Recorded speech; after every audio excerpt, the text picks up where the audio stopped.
Photoshop power users swear by keyboard shortcuts and rarely, if ever, visit a menu. Even at this stage of your Photoshop experience, it pays to learn a few of the basic shortcuts.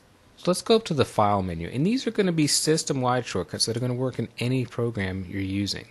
For New, on the PC, it's Control-N. On the Mac, it's Command-N. Open, as in open a file, Control-O on the PC, Command-O on the Mac.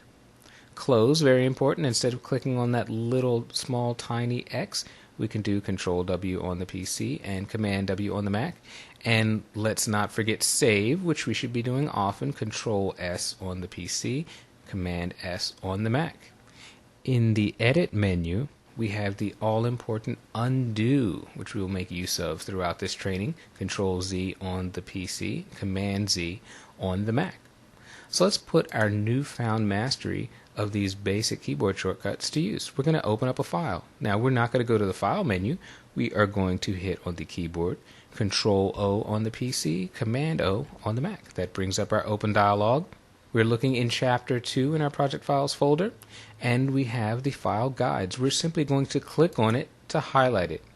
Now, instead of mousing down and pressing on this Open button, here's our next keyboard shortcut.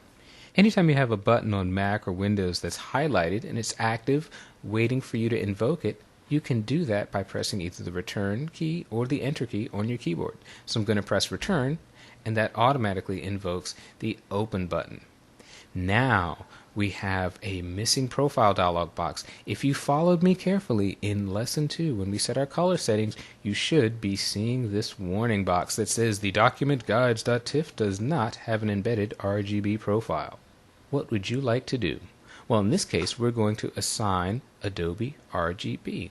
That happens to be our working RGB color space because you did follow me in Lesson 2, correct? So we're going to select Assign Working RGB. And we're going to hit OK with the mouse. No, we're not.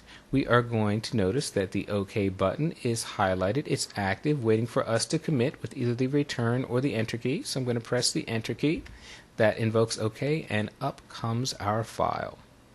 We talked in Chapter 1 about using the F key to cycle through our various screen modes. I'm going to press the F key once to get us into the full screen mode with menu bar.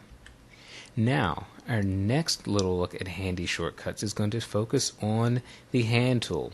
We saw in an earlier lesson how we can simply go and select it in the Tools panel, but instead of that, we can press the space bar. So simply by pressing the space bar, no matter what tool is active, we invoke the hand tool, and I can simply click, drag, and move this image around on the screen just as if I had selected the hand tool in the Tools panel.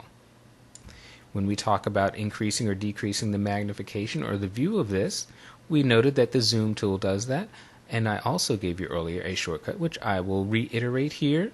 On the PC, it is Control plus Command plus on the Mac. To zoom in, no matter what tool is active, we can zoom in. We don't have to go and select the Zoom tool. If we want to zoom out, we can do on the PC Control minus on the Mac, Command minus, and we can zoom out. So no matter what tool we have active, we can zoom in and we can zoom out on an image. Now that's fine for just general zooms, but what if we want to zoom into a specific area on the image? Well, we can do that too, just with keyboard shortcuts. On the PC, we're going to press Control spacebar, that's Command spacebar on the Mac. Notice that we have the magnifying glass with the plus icon, but what we're going to do is click and drag a marquee around the area in which we want to magnify. So I'm going to go to the upper left corner of this red square, click and drag, and you can see those outlines, and if I let it go, that is now the exact area to which we have zoomed into. If you're not seeing this same behavior when you click and drag, select the Zoom tool, that's the magnifying glass icon, then go up in the options bar and make sure that the scrubby zoom option is unchecked. If I need to zoom back out, I can do Control minus on the PC, Command minus on the Mac. Bring us down to a smaller view. If I want to go to Fit to Screen view, I can do Control 0 on the PC, Command 0 on the Mac. If I would like to view this document at 100%, I can select Control 1 on the PC, Command 1 on the Mac.